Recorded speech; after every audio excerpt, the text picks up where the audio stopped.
my friends, my unicorn firefly friends. I just did a short reading about somebody reconnecting, or they would probably see it as connecting for the first time to the divine. And here you are, the unicorn. Reconnecting to higher wisdom or divinity. That's your key phrase. So, it's difficult to see, hear, or think of a unicorn without immediately questioning if it's real. Did they ever exist? Perhaps long, long ago? The mind answers maybe, or it could be, or no way. This very contemplation explains our relationship with divinity and encapsulates our wavering belief in the unicorn. We wonder what divinity is. We wonder where our intuition comes from and if we can really trust it. We think about a higher power and our mind hesitates between yes, no, and maybe. Is it male or female? Does it have a name? Is it just a feeling? The unicorn card appears and wakes us up to curiosity about the higher self and the divine. It is a card of questioning, exploring, and contemplating the inexplicable. The mind's eye knows there is something beyond our day-to-day lives, a deeper dimension to our experiences. The mind's eye reaches and reaches and reaches out to grasp something more. You are the unicorn, and you have begun your quest for the answers. So, the important thing here is that you have begun questioning, that you are exploring new possibilities by asking these questions. The answers are not as important as the opening of your mind to the possibilities. The unicorn and the sixth chakra. It's no surprise the subtle essence of the unicorn card resides at the third eye, the exact place from which the unicorn's horn extends. This center is called the Ajna chakra, or command center. Don't know why I can't speak. The ancient yogis believed it to be responsible for our intellect, intuition, and deepest wisdom. Some say our two eyes see the past and present, while the third eye peers into the future. Now, I'll read the Firefly card for you. But the thing about the Firefly card is, well, the fireflies have this bright, intense light that flicks on and off and off and on and back and forth and back and forth. And I think that your beliefs, whatever they are flicking back and forth and on and off. And it's probably driving you a little crazy. But we'll see. Firefly, inspired and fantastic yet fleeting. The firefly contains the light of 1,000 stars. It's pure, radiant, and illuminating. This high-frequency charge cannot be sustained for long. Therefore, the firefly card indicates a moment of inspiration or awakening that quickly fades if we do not catch it. There is firefly energy behind every poem, song, and invention. Our job is to be ready to harness this creative spirit when it graces our path. What can you do to support this precious and elusive light? And I think the answer for you right now is to ask the questions, to contemplate the questions. You don't have to settle on anything definitive or seemingly permanent right now.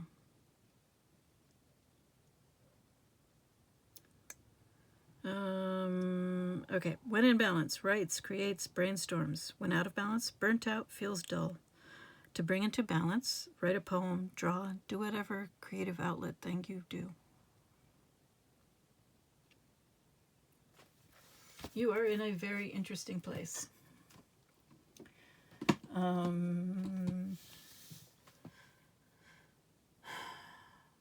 own beliefs about the divine started at a very young age, so I've never wrestled with that, or I haven't wrestled with that since I was very young. But there are definitely times, more recently, when I have had doubts about my faith. And I think you may be having that as well. You may be having an awakening of faith, an awakening to gifts that you didn't think could possibly be real, or if they are real, they would never happen to you.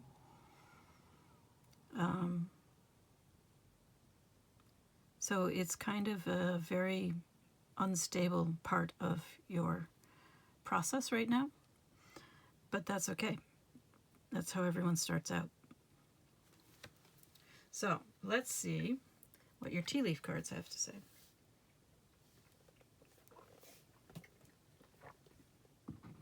So these cards should be in some way familiar to you. We have bow. You are highly thought of.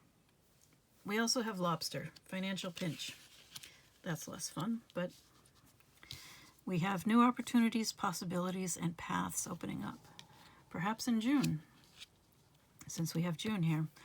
And or the month of June is significant to you for some reason. There have been, will be, or continue to be events that are important to you in June. You also have candle. You will be shown the way, and dog barking, advice from a friend. So perhaps some friend of yours will say something that will help you to know what you should do next or understand better what's happening to you. That would be nice. Okay. What shall we do for tarot cards today? I'm getting pandas.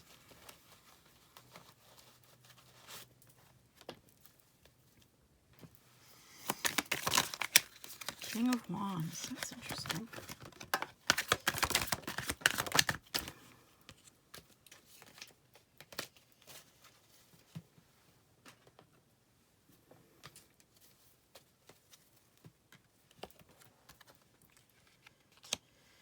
Let's see, it appears we have a crossing situation. We have the King of Wands as a possible significator for you or someone on your mind. And we have Seven of Cups. So perhaps a King of Wands who has become very confused, thinking that they have many options, thinking that all these options are bright and shiny and wonderful, when perhaps they are not quite what they appear to be. So indecisive or simply confused. The King of Wands, of course, is passionate, brave, lots of courage, definitely a person of action, not necessarily male. But they don't like to stay in one place. They tend to be restless. So I could easily see them getting distracted by the appearance or apparent appearance of many choices. Having many choices is not really a good thing. I think they did psychological studies on it, and having more than 3 choices tends to just really confuse people. So it may be simply be too many choices.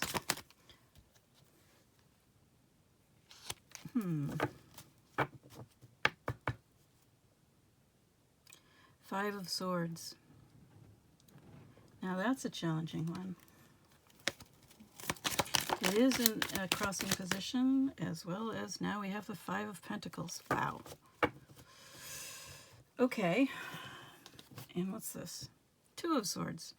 Okay. So we have a King of Wands who hates change. An interesting thing in a King of Wands, since they are restless by nature. But I suppose there is a sort of stability that can be there, even with a lot of movement. It may be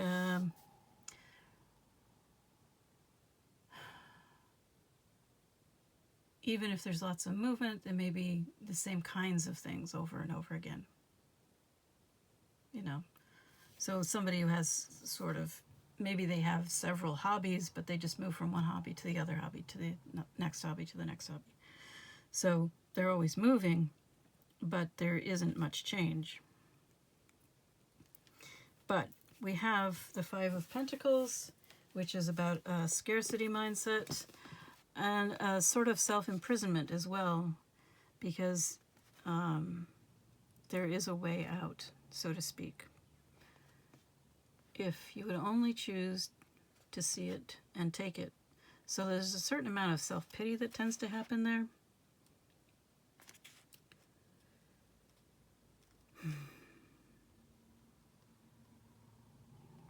But these are all of these cards are in, obviously, the teeter-totter position. They're not quite here, they're not quite there.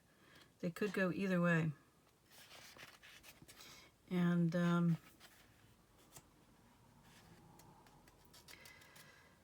so the Five of Swords, which we didn't really talk about yet, is about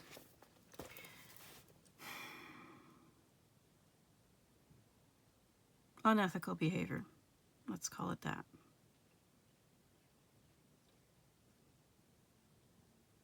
I'm not sure I would go so far. This particular deck is depicting someone attacking someone else, which is a little extreme. I hope.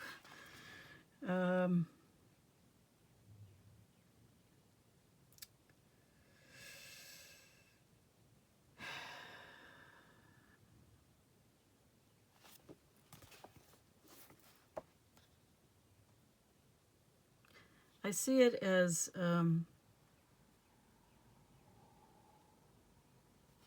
there is an element of cruelty to it. I don't like to say that. But someone is holding a sword in the Rider-Waite Smith deck and laughing at others who are less fortunate. So this is not a nice person, not a nice situation.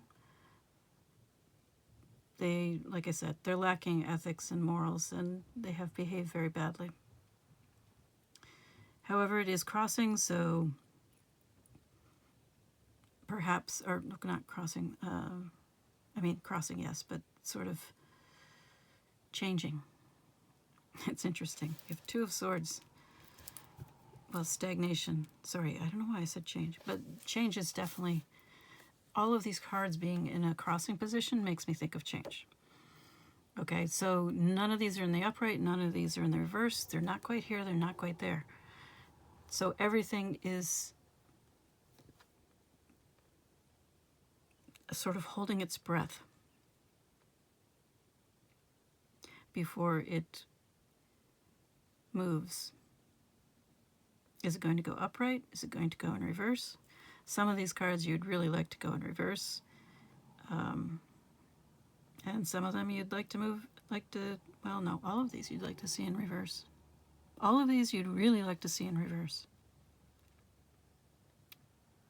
That's very interesting.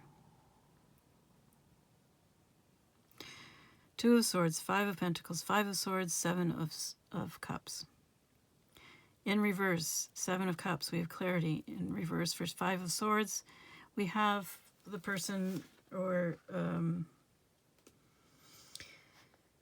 everything's coming out in the open. The sabotage is exposed. This Five of Swords can definitely be self-sabotage.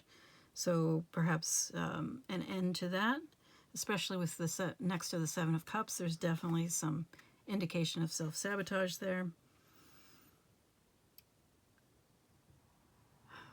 Whatever bad behavior has been going on can change.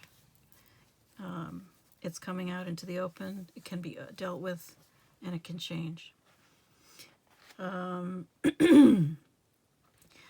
of Pentacles. This one may have a little bit of an indication of addiction as well. So self-sabotage and addiction definitely go together. And but if you have the Five of Pentacles in reverse, it could be that help is being accepted. In this particular card in particular, we have this this one panda accepting help from the other. Or at least the help is there. All the panda has to do is accept it. Person panda. So in reverse, they would be more likely to be accepting of help. And Two of Swords. This is interesting. I've never seen a Two of Swords like this. Normally it's about stagnation. But swords are also, in general, the whole deck is about communication and learning and intellect, the realm of the mind. And it looks like this panda, this person, is about to learn something.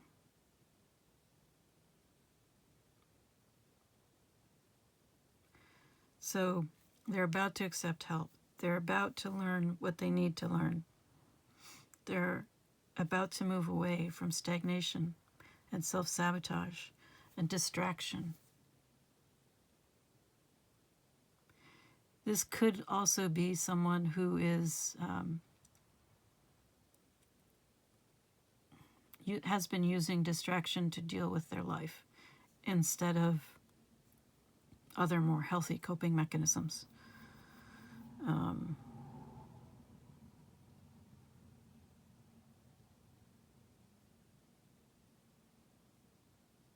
We all have a certain amount of stress in our lives, and we are living in stressful times. There's no doubt about that. So it's completely understandable why someone would choose to bury themselves in all kinds of other activities just to avoid dealing with the realities of their own personal life and the larger difficulties in the world at large. Oh, sorry. I can't believe I said that. And the difficulties in the world at large. So, it is helpful, I think, to find moments during the day that are okay. They don't have to be great. They don't have to be perfect. They don't have to be fun. They don't have to be happy. They just, if they're just okay, that's enough. If you can stop for a moment and observe that this moment is okay. You can give your nervous system a chance to just relax, even if it's just for a minute or less. And then you have something different, a different frame of reference for yourself.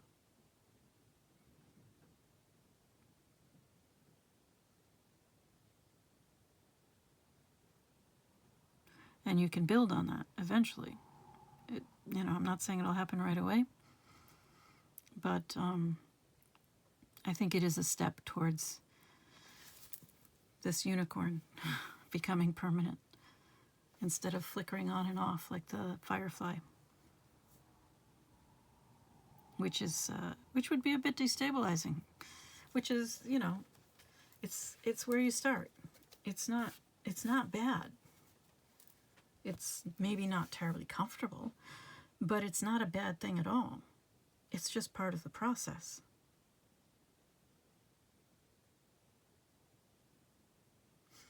You need to look at it as learning to walk. You don't go from crawling to running. You learn to stand. You fall down. You stand up again. You take a step, you fall down. You get back up, maybe you fall down again. But you keep trying, and eventually you do learn to walk. And then you do learn to run. That's where I feel like this King of Wands is right now. Now then, let's see what the universe might want to say to you. Now, I've been going on for, I can't believe how long I've been going on for. All right. You don't need a lot of cards to get a big message.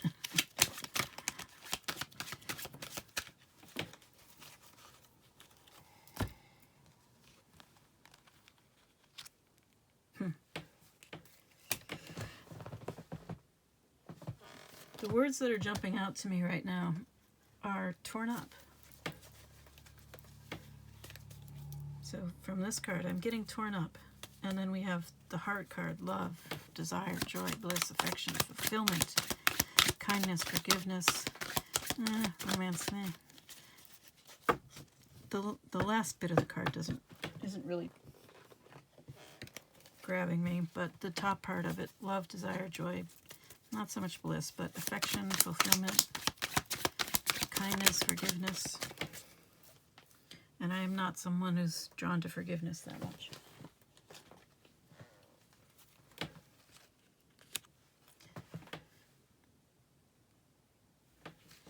But then we have separation. Is it separation, or is it learning to stand on your own 2 feet? Is it learning to be independent, to be solo, to be strong enough to be in a healthy relationship? In a healthy relationship, both people have to be able to stand on their own 2 feet, to be independent, complete people on their own. Healthy relationships are not codependent. So some alone time, it may at first feel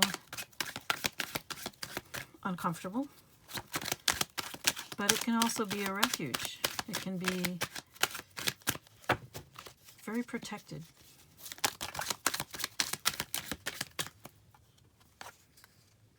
Now we have the geese. So if you are going through alone time or entering it, try to appreciate it.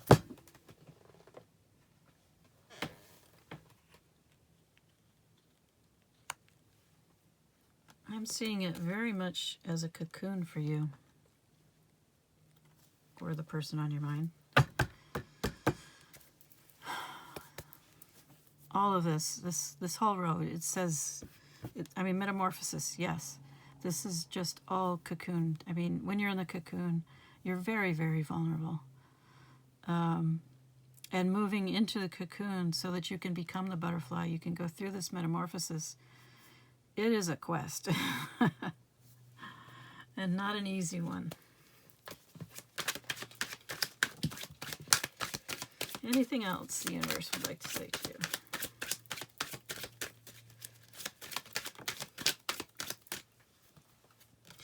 All right, I just like this card.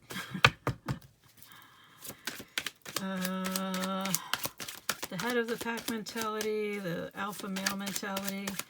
So you may not know this, but the person, the wildlife biology researcher who initially came up with the alpha wolf idea, did a lot more research, of course, and decided that his alpha male idea was, alpha male, alpha female idea, was complete garbage. Unfortunately, however, it has become very popular,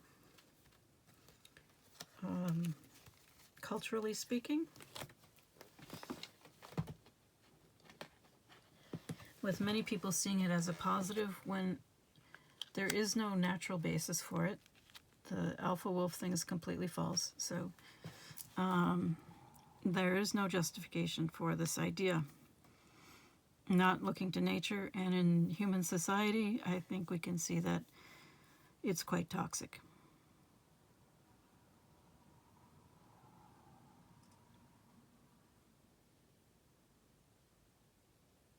This looks very much to me like hustle culture, which is questionable, in my opinion.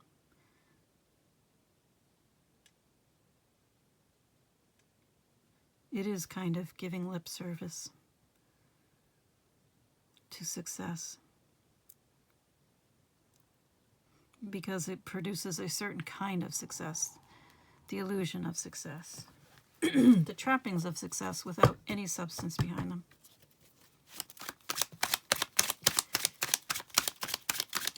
I think this is a warning for you. The squirrel also has miscommunication, secretive. There's a bit of the Four of Pentacles with the frugal, saving, hoarding. And energetic is not bad. It's just easily distractible, because I do see the squirrels. That just strikes me as ADHD. So, it's none of these cards say focus, unfortunately. It does say miscommunication, though. I feel like this whole line is about a red herring. Whole row, I should say. Columns, rows. All right, anything else?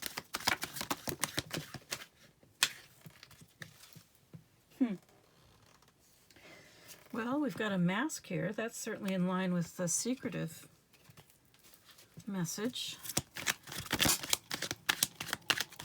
Okay, this is a little concerning.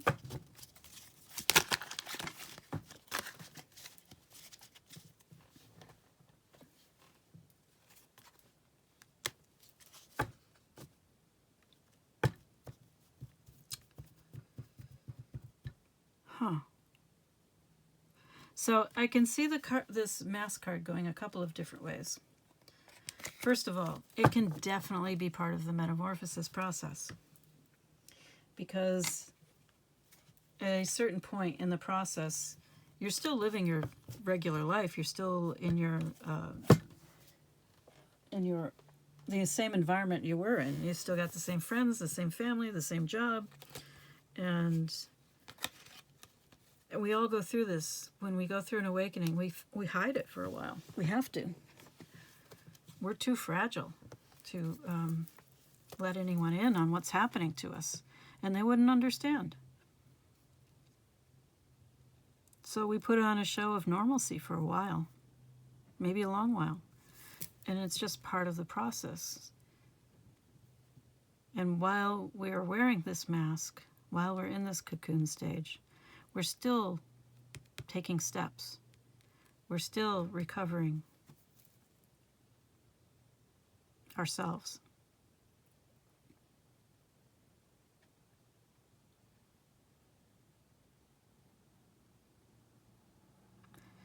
But we may maintain the illusion of this for a while.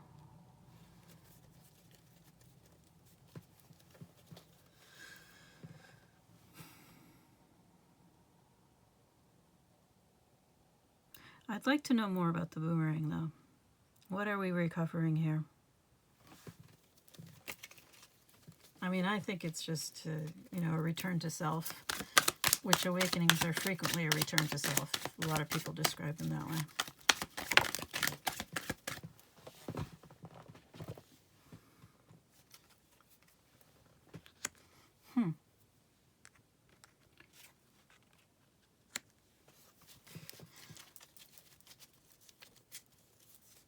Thoughts become things. Careful planning. Proceed with caution. Something is off.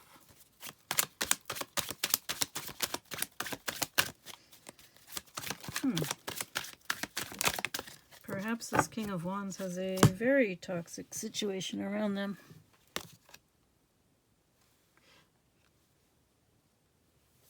Or it's financially very fragile, risky. Or they're being distracted by wealth, by money, by material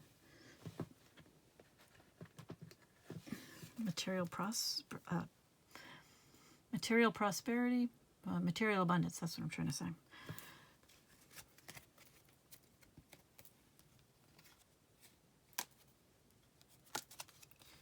What is this about?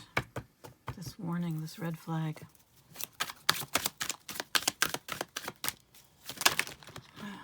Maybe getting seduced by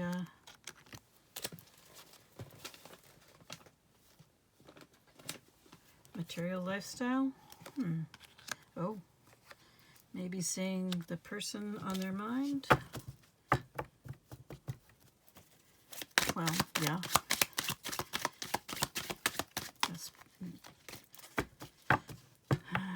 We haven't had any cards come out about a soul connection of any sort.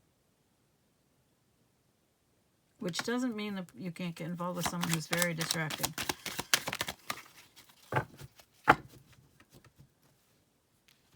Step up for the truth. Forge ahead, and it will take courage. Especially if this King of Wands is in a male body, which has benefited disproportionately from our society, which strongly discourages males from doing any sort of introspection, getting in touch with their feelings, because they're not supposed to have any, which makes them fragile, and in a sense easier to control.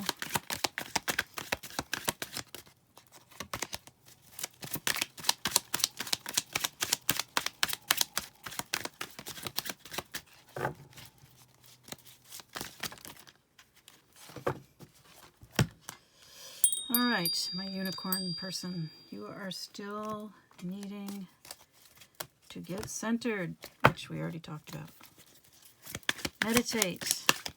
Yes, at some point you are going to have to take action.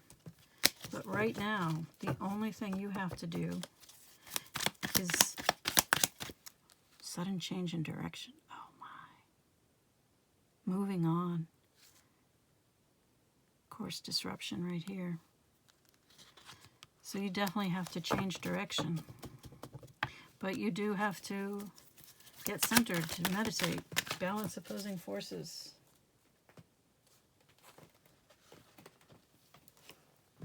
Oh, that's too much. I don't believe that. I mean, I do, but you got the firefly. Gosh. Firefly, firefly. Oh my goodness. Soul spark. Self-discovery. Yeah, that's...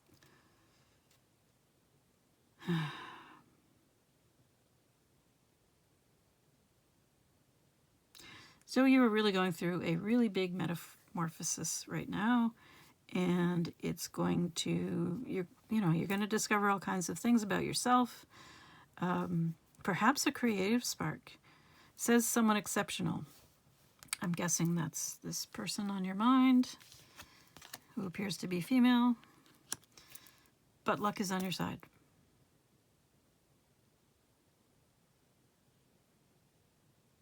So, I'm sure this is a very trying time for you. Your intuition is coming in spurts, and you're having trouble believing in it. It comes and it goes, and it comes and it goes.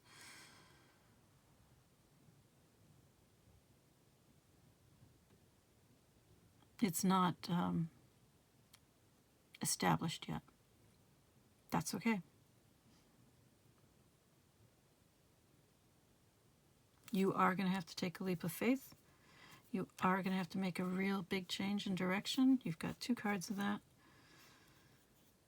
Everything in this reading is about that, honestly. You had all those crossing cards, teeter-totter cards, about changing directions.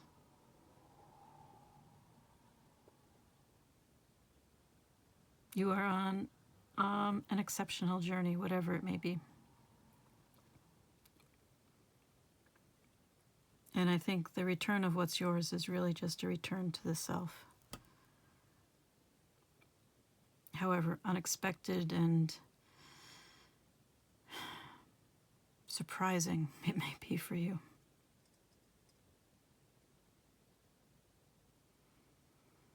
Perhaps you will learn to see this whole thing as a reward and good fortune. Not everybody gets to go through this. And sometimes it will feel not at all like a reward. But eventually, on the other side of it, you'll be a much happier person. If you choose to stick with it. Which I hope you will. All right.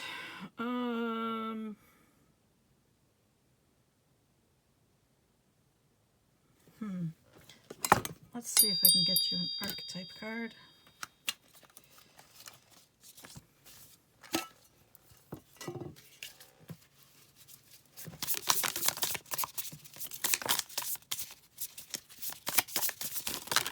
Oh, there you go. Oh, that's appropriate. That's interesting. You have the womb and the kiss. The womb, of course, is very similar in some ways to the cocoon. I don't have a cocoon card. At least I don't think I do. Although it's been described, the process has been described, but maybe you're not in the cocoon. Then again, you have the womb, so probably you are. All right. And we have 46 and 60.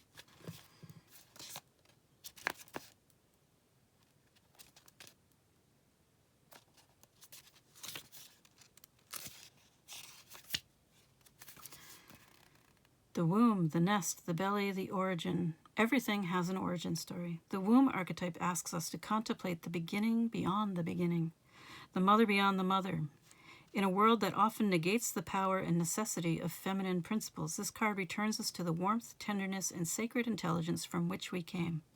It is a card of receiving, not achieving, of accepting love from the mother of us all. She is the life-giving force that forgives and cherishes even the most wounded and disparate soul. No matter how lost you are, the womb awaits your return to help you heal and grow. This card is a call to keep things simple, to return, to be reborn in the name of love. The womb is everywhere. It is beyond gender, beyond time. We are within it as it is within us. When light, nourishment, harmony, warmth, love. When dark, stricken, ecological crisis, infertility, imbalance. Consider that Mother Earth must also have a mother. Imagine her. What would honoring the feminine look like to you? Where would you begin?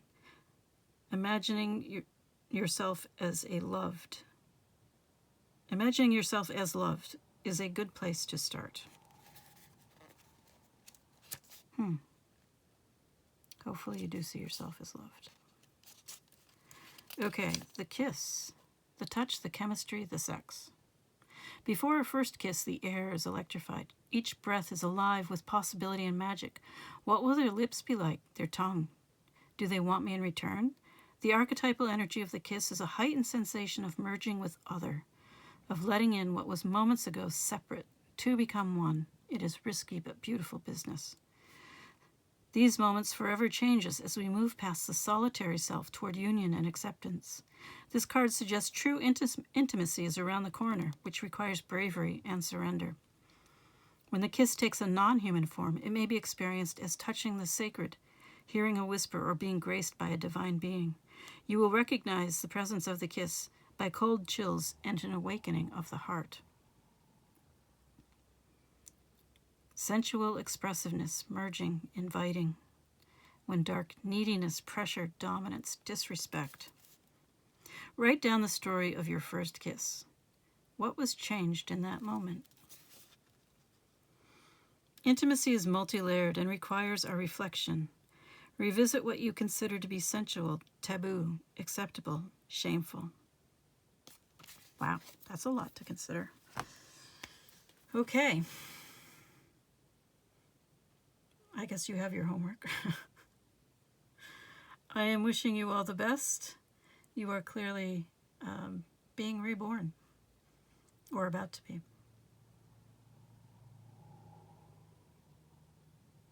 It's I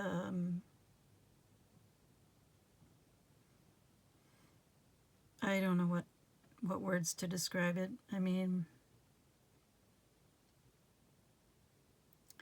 it's terrifying and wonderful and extremely disruptive. I suppose the important thing is that it's worth it in the end. And that's all you really need to know. Good luck.